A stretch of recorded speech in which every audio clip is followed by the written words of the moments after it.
Página de abertura. Do livro Fonte Viva, psicografado por Francisco Cândido Xavier, pelo Espírito Emmanuel. Título da mensagem: Educa. Não sabeis vós que sois o templo de Deus e que o Espírito de Deus habita em vós? Paulo, Primeira Epístola aos Coríntios 3,16. Na semente minúscula reside o germe do tronco benfeitor. No coração da terra há melodias da fonte. No bloco da pedra há obras-primas de estatuária. Entretanto, o pomar reclama esforço ativo. A corrente cristalina pede aquedutos para transportar-se incontaminada. A joia de escultura pede milagres do buril. Também o Espírito traz consigo o gene da divindade. Deus está em nós, quanto estamos em Deus. Mas, para que a luz divina se destaque da treva humana, é necessário que os processos educativos da vida nos trabalhem no empedrado caminho dos milênios. Somente o coração enobrecido no grande entendimento pode vazar o heroísmo santificante. Apenas o cérebro cultivado pode produzir iluminadas formas de pensamento. Só a grandeza espiritual consegue gerar a palavra equilibrada, o verbo sublime e a voz balsamizante. Interpretemos a dor e o trabalho por artistas celestes de nosso acrisolamento. Educa e transformarás a irracionalidade em inteligência, a inteligência em humanidade e a humanidade em angelitude. Educa e edificarás o paraíso na terra. Se sabemos que o Senhor habita em nós, aperfeiçoemos a nossa vida a fim de manifestá-lo. Emmanuel. E agora, a palestra. Olá, boa noite a todos. Estamos uma vez mais reunidos aqui para continuarmos o nosso estudo do Espiritismo, em nome do Grupo Espírita Francisco de Assis. Hoje, aqui no Evangelho, nós estamos no capítulo da introdução e o nosso objetivo hoje é estudarmos a seção 4. Ela é muito interessante e essa seção número 4, ela é intitulada Sócrates e Platão, precursores da ideia cristã e do Espiritismo. É um título bem interessante, né? Porque nós estamos falando de duas personagens gregas que viveram aí antes de Cristo, né? Sócrates nasceu em 470 a.C. e viveu até o ano 399 a.C. E Platão foi discípulo de Sócrates e nasceu em 427 a.C. e viveu até 347 a.C. Um ponto interessante, já no primeiro parágrafo, aqui sobre esse tema, é o fato de que, dada essa amorosidade, a bondade de Deus e o trabalho incansável do nosso amigo Jesus, os ensinamentos eles vão sendo trazidos de forma gradativa para que nós possamos, né, ir nos adequando a partir de um esforço próprio nosso né, a esse novo nível de conhecimento. Porque tudo demanda um esforço, um aprendizado, para que possamos então dar um passo a mais na compreensão. E logo então no primeiro parágrafo existe uma frase, né, que diz: as grandes ideias jamais irrompem de súbito. As que assentam sobre a verdade sempre têm precursores que lhe preparam parcialmente os caminhos.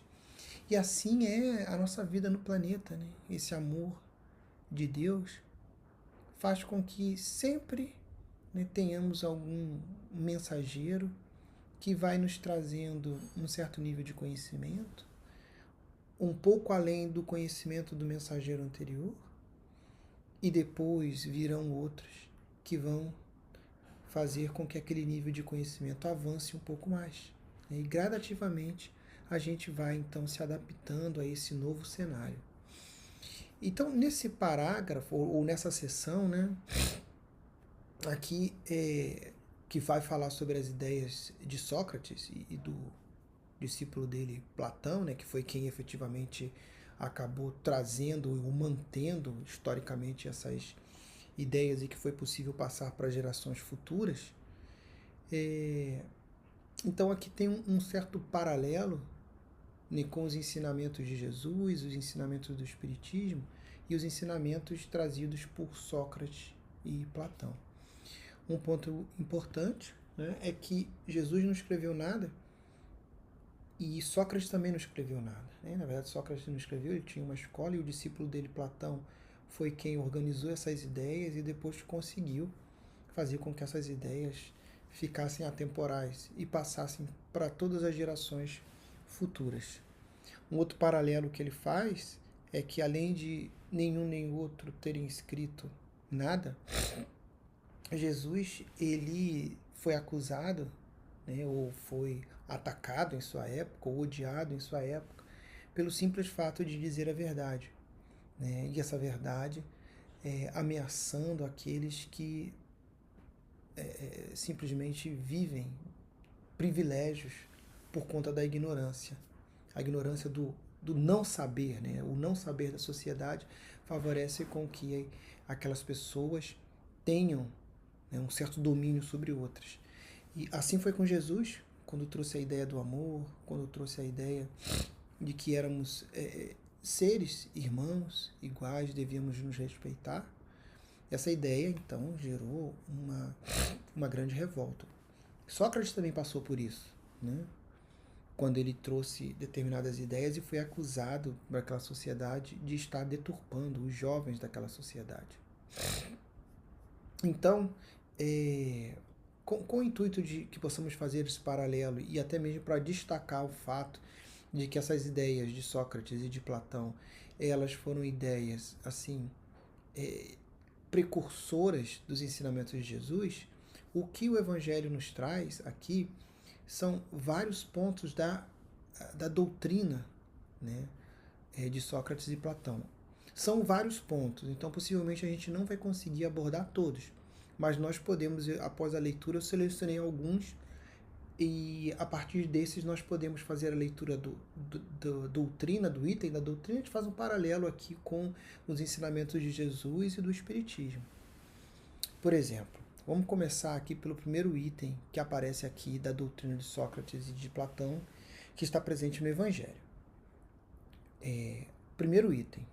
O homem é uma alma encarnada. Antes da sua encarnação, existia unido aos tipos primordiais das ideias do verdadeiro, do bem e do belo. Separa-se deles encarnando, e quando recorda o seu passado, é mais ou menos atormentada pelo desejo de voltar a ele. É interessante, né, porque aqui nós temos uma ideia bem clara que foi trazida aí para aquela sociedade por Sócrates, né, de que o homem é uma alma encarnada. Então, que nós temos esse lado da matéria, mas que nós temos também uma essência que não é matéria. Aqui nós estamos falando então sobre esse princípio material e o princípio inteligente da criação. Interessante que ele diz que quando o homem, né, está encarnado e de alguma forma ele passa a ter algum tipo de acesso, alguma lembrança do seu estado natural, né, de espírito, ele fica, de certa forma, atormentado e sente um desejo de retornar àquele estado.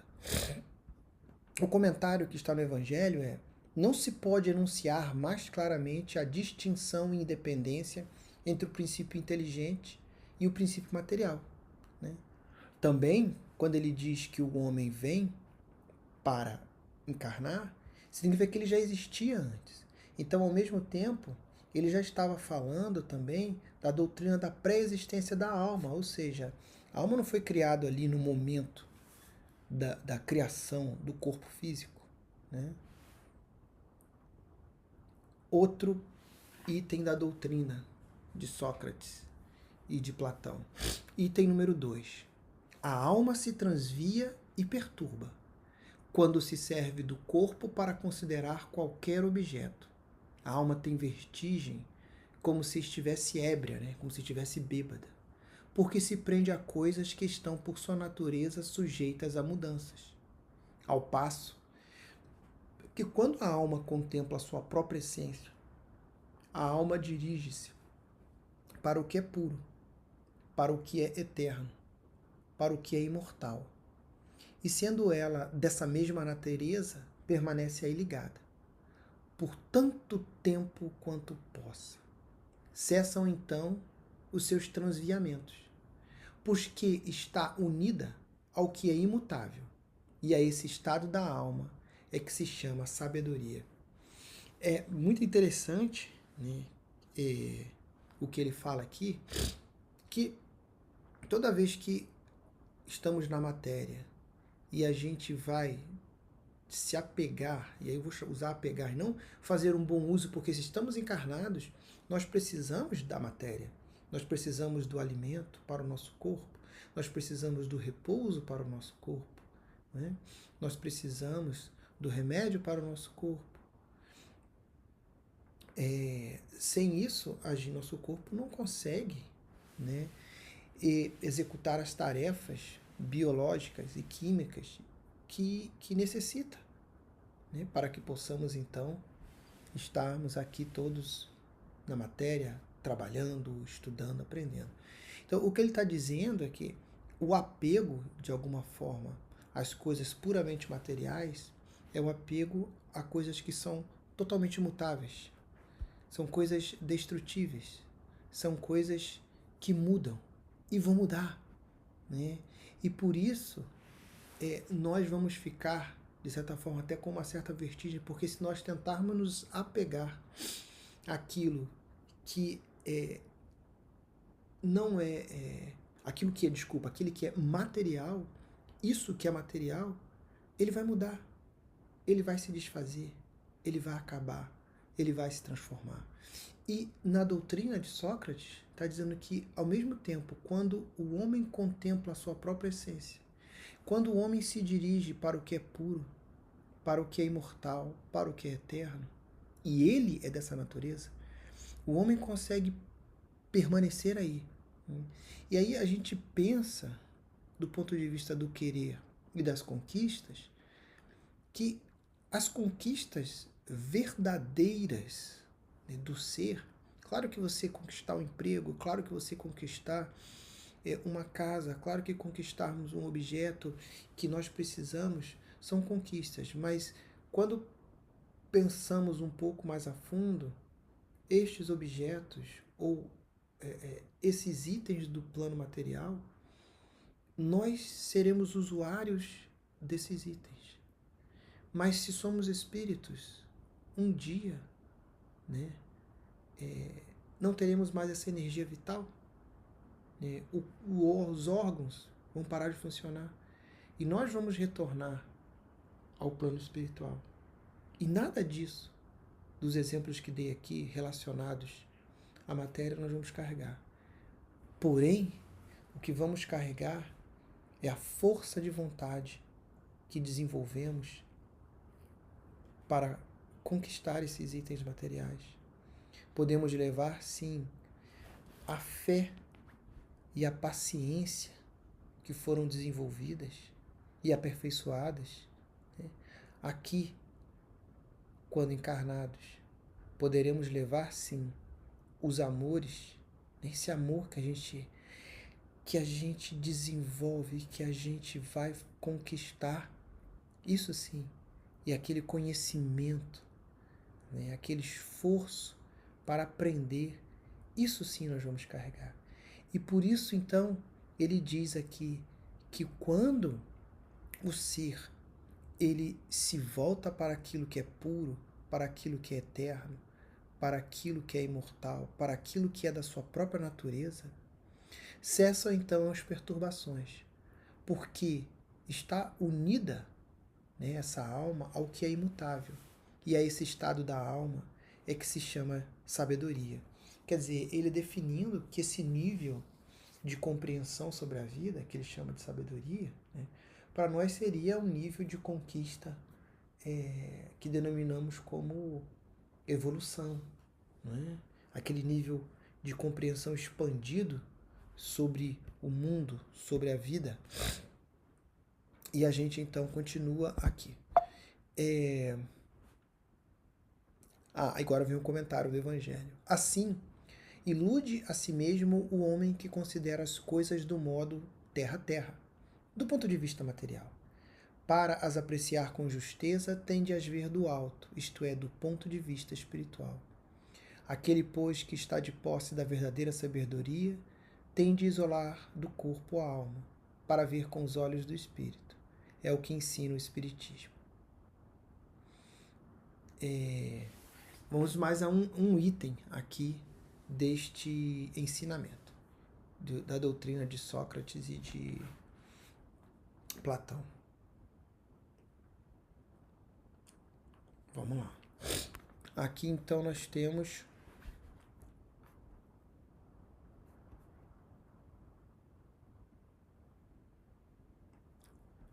item número 4.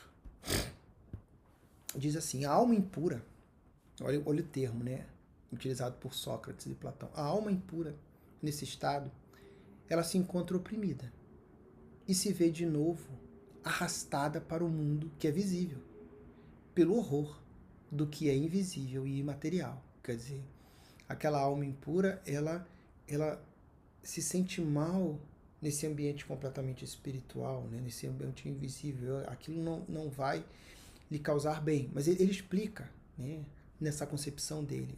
Erra, então, disse, em torno dos monumentos e dos túmulos, junto aos quais já se tem visto tenebrosos fantasmas, quais devem ser as imagens das almas que deixam o corpo sem ainda estarem inteiramente puras, que ainda conservam alguma coisa da forma material, o que faz com que a vista humana possa percebê-las. Não são as almas dos bons, são, porém, as almas dos maus, que se veem forçadas a vagar por esses lugares onde arrastam consigo a pena da primeira vida que tiveram, e onde continuam a vagar até que os apetites inerentes à forma material de que se revestiam as reconduzam ao corpo. Então, sem dúvida, retomam os mesmos costumes que durante a primeira vida construíram objeto de suas predileções. É muito interessante porque nesse ensinamento de Sócrates e Platão existem vários pontos, né, que a gente estuda na doutrina espírita. Reparem que a parte final diz que essa alma, que assim, ela não se encaixa em nenhum lugar, ela vai retornar para o corpo, né? E aí ela vai retornar, né, ela vai buscar aquilo que é o objeto de suas predileções. Vou denominar como vícios ou maus hábitos. Aqui nós temos a doutrina da reencarnação. Outro ponto interessante que ele diz que aquelas almas que não são puras, elas são comumente vistas, né, como tenebrosos fantasmas ao redor de túmulos. Então aqui nós temos também, de novo, quando ela diz que essas almas elas são vistas ao redor desses túmulos, na verdade, de novo, ele está reforçando a ideia de que algo existe além da matéria, né? E depois ele diz que essa essência espiritual vai retornar ao corpo. E tem uma outra coisa, aqui também nós estamos falando sobre a mediunidade ostensiva, né? Se ele relata que essas almas são vistas, é porque os encarnados também, alguns encarnados, têm sim a capacidade de observar esses seres que ali estão. Só vou ler o iniciozinho. Aqui no comentário do Evangelho está escrito: não somente o princípio da reencarnação se acha aí claramente expresso, mas também o estado das almas que se mantém sob o jugo da matéria é descrito, qual mostra o Espiritismo nas evocações. Nós vamos avançar um pouquinho mais, porque são vários itens, né? Então, avançando um pouquinho mais, no ensino número 5, diz assim: após a nossa morte, o gênio, e ele chama de gênio de daimon, que seria traduzido por demônio, que nos fora designado durante a vida, leva-nos a um lugar onde se reúnem todos os que têm de ser conduzidos ao Hades para serem julgados. As almas, depois de haverem estado no Hades o tempo necessário, são reconduzidas a esta vida em múltiplos e longos períodos. Então, vários pontos são interessantes. Primeiro, vale assim um comentário sobre essa palavra daimon, né, que aqui foi traduzida como demônio. Na época de Sócrates, a palavra daimon, né, na verdade, ela era utilizada para designar um espírito, né, independente de ser bom ou não ser bom, mas simplesmente aquele ser imaterial. Então ele diz o seguinte: após a nossa morte, esse gênio ou esse espírito que nos fora designado durante a vida, um grande amigo nosso, né, vamos chamar aqui, a doutrina espírita vai chamar de um anjo da guarda, leva-nos a um lugar onde se reúnem todos os que têm de ser conduzidos ao Hades para serem julgados. Então aqui uma concepção, né, a palavra Hades aqui como sendo um local de julgamento, talvez os gregos vão dizer que seria um inferno, né, o que julgaríamos como um inferno. Mas depois de haverem estado no Hades, o tempo necessário, quer dizer, o que é o tempo necessário? Né? Esse momento da erraticidade que o Espiritismo fala. Né? Chega um dado momento em que é necessário retornar. Que nós sabemos que a partir das reencarnações é que nós vamos tendo experiência necessária para o nosso crescimento.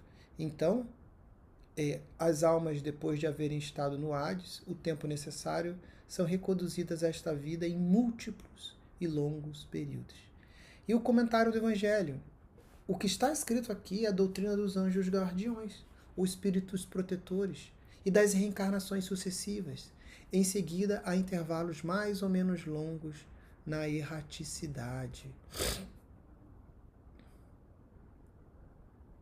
Agora vamos ler mais um item.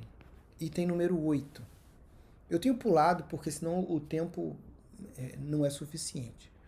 Se a alma é imaterial, tem de passar após essa vida a um mundo igualmente invisível e imaterial, do mesmo modo que o corpo, decompondo-se, volta à matéria.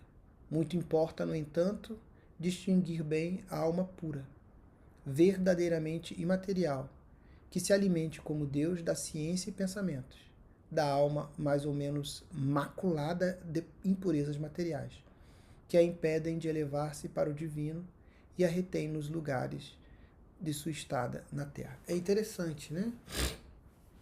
O que nós estamos falando aqui? Bom, primeiro, de novo, reforçando a questão de que essa essência, né, ou aquilo que existe antes do corpo e aquilo que continua existindo depois do corpo é algo imaterial. Se a alma é imaterial e se ela é imaterial, assim que a vida orgânica cessa, essa alma material vai para um mundo igualmente invisível e material. E aqui ele faz um comentário com relação ao nível de evolução dos seres espirituais. Porque ele diz assim: muito importa, no entanto, distinguir bem a alma pura, verdadeiramente imaterial, que se alimente como Deus da ciência e pensamentos, da alma mais ou menos maculada de impurezas materiais, que a impedem de elevar-se para o divino e a retém nos lugares da sua estada na Terra. Aqui, né, nitidamente a gente visualiza a concepção de que existem vários níveis de evolução. Mas um ponto importante, que já foi citado, está sendo citado aqui em outro ensinamento, é que ele sempre comenta sobre esse apego ao lado da matéria, fazendo com que ele não tenha uma compreensão maior acerca da realidade, né? E isso faz com que ele, na concepção, esse ser, na concepção da doutrina de Sócrates e Platão, não seja interpretado, né, ou definido como um ser mais avançado. E só para que possamos fechar, né, porque o tempo vai extrapolar, ensinamento número 12. Palavras aqui, ensinamento de Sócrates e de Platão. Nunca se deve retribuir com uma injustiça outra injustiça, nem fazer mal a ninguém, seja qual for o dano que nos hajam causado. E continua Sócrates e Platão. Poucos, no entanto, serão os que admitam esse princípio. E os que não concordarem com ele não farão nada assim de diferente do que se votarem uns aos outros um mútuo desprezo. Ou seja, o que ele traz aqui de ensinamento, na verdade, é o ensinamento de Jesus, né? Da caridade para com os inimigos, né? Não se retribua o mal com o mal, né? E perdoai vossos inimigos. Então, a gente verificou aqui, eu li alguns ensinamentos de Sócrates e de Platão. São vários itens aqui, o número passa de 20, são 21, né? 21 itens, mas eu convido a todos a fazerem uma leitura mais detalhada de todos os itens, né? Eu li aqui talvez 6, para que possamos verificar que existe, então, uma grande aderência dos ensinamentos da doutrina de Sócrates e Platão com os ensinamentos de Jesus e do Espiritismo. Lembrando o que foi dito no início, né, é que Sócrates e Platão viveram mais ou menos 400 anos, né, eles morreram mais ou menos 400 anos antes da chegada de Jesus Cristo no planeta. E eles trouxeram ideias já que seriam precursoras das ideias de Jesus nessa época. E que foi muito difícil também, assim como foi difícil para as pessoas na época de Jesus entenderem os ensinamentos, foi muito difícil para as pessoas daquela sociedade na Grécia de entender os ensinamentos de Sócrates e Platão. E assim como Jesus, né, também não foi aceito e foi condenado, Sócrates também não foi aceito e também foi condenado. Ou seja, fazer um paralelo entre essas doutrinas é bastante razoável, isso que o livro do Evangelho nos traz, e basta uma leitura bem cuidadosa dos ensinamentos que nós vamos identificar vários paralelos entre os ensinamentos de Sócrates e Platão e os ensinamentos de Jesus Cristo e também do Espiritismo. Bom, então acho que nós podemos fechar por aqui. Desejo uma boa noite, um bom dia a todos vocês e fiquem todos com Deus, né? Até logo.